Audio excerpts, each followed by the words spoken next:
एक सुंदर गांव में एक बुद्धिमान नारी रहती थी। उसका नाम था लीला। वह गांव की सभी समस्याओं का समाधान निकालती थी और लोगों की मदद करती थी। गांव के लोग उसे बहुत सम्मान देते थे। एक दिन गांव में एक प्रसिद्ध ऋषि आए। उनका नाम था आनंद। ऋषि ने गांव में शांति और प्रसन्नता देखकर लीला की प्रशंसा की। उन्होंने कहा, हे लीला, तुमने इस गांव को बहुत खुशहाल बनाया है। तुम्हारी बुद्धि और करुणा से लोग बहुत लाभान्वित हुए हैं। लीला ने विनम्रता से कहा, महात्मा, यह मेरा कोई विशेष गुण नहीं है। मैंने भी जीवन में बहुत संघर्ष किया है। मैंने देखा है कि दुख और सुख जीवन का हिस्सा है। हमें इन दोनों का सामना करने की शक्ति होनी चाहिए। ऋषि ने कहा, तुम्हारी बात सही है लीला। जीवन में उतार चढ़ाव आते रहते हैं। महत्वपूर्ण यह है कि हम इन परिस्थितियों से कैसे निपटते हैं। हमें धैर्य और शांति बनाए रखनी चाहिए। लीला ने पूछा, महात्मा, आप जीवन में क्या सीखे हैं? ऋषि ने मुस्कुराते हुए कहा, मैंने सीखा है कि क्रोध और लोभ मन को अंधा बना देते हैं। हमें इनसे दूर रहना चाहिए। हमें दूसरों की मदद करनी चाहिए और हमेशा सत्य का मार्ग अपनाना चाहिए। लीला ने कहा, महात्मा, आपकी बातें बहुत सार्थक हैं। मैं इन बातों को हमेशा याद रखूंगी। ऋषि ने कहा, लीला, याद रखो, ज्ञान केवल किताबों में नहीं मिलता है। यह जीवन के अनुभवों से भी सीखा जा सकता है। हर व्यक्ति के पास कुछ न कुछ। विक्रम एक प्रतिभाशाली युवक था। पढ़ाई में अव्वल, खेलों में दक्ष और कला में रुचि रखने वाला। लेकिन जीवन ने उसके साथ एक ऐसा खेल खेला कि वह धीरे धीरे खुद को ही भूलने लगा।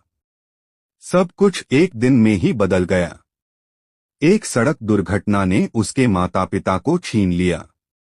अकेलापन उसे घेरने लगा। घर जो कभी खुशियों का घर था, अब एक खालीपन सा लगने लगा। दोस्तों के साथ खेलने का मन नहीं करता था। पढ़ाई में मन नहीं लगता था। दुनिया से कटने लगा।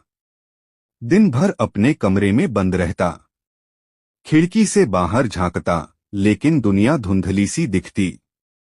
लोग आते जाते, हंसते खेलते, लेकिन उसके लिए सब कुछ बेजान सा लगता। खाने पीने में भी रुचि नहीं रही। शरीर दुर्बल होता जा रहा था। एक दिन उसके पड़ोसी ने उसे देखा। उनकी चिंता बढ़ गई। उन्होंने समझाया, विक्रम, इस तरह से जीवन व्यर्थ नहीं जाएगा।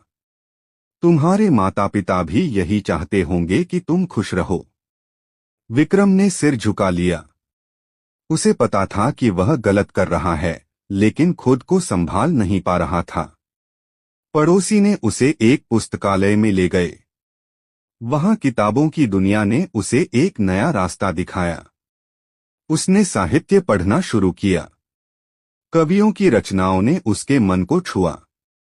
लेखकों के विचारों ने उसे सोचने पर मजबूर किया।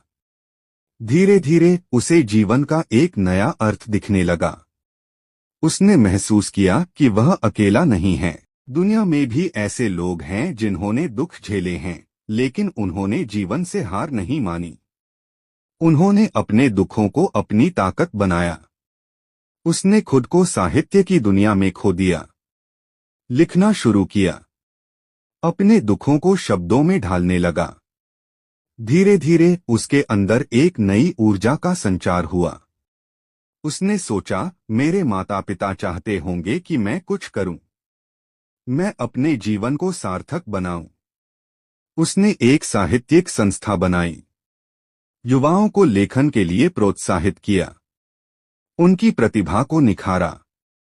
धीरे धीरे वह फिर से उसी विक्रम बन गया जो कभी हुआ करता था।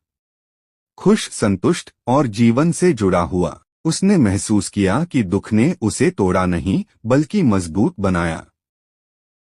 एक युवक सबको धोखा देने लगा, पत्नी समझाती है। एक कहानी जो हर किसी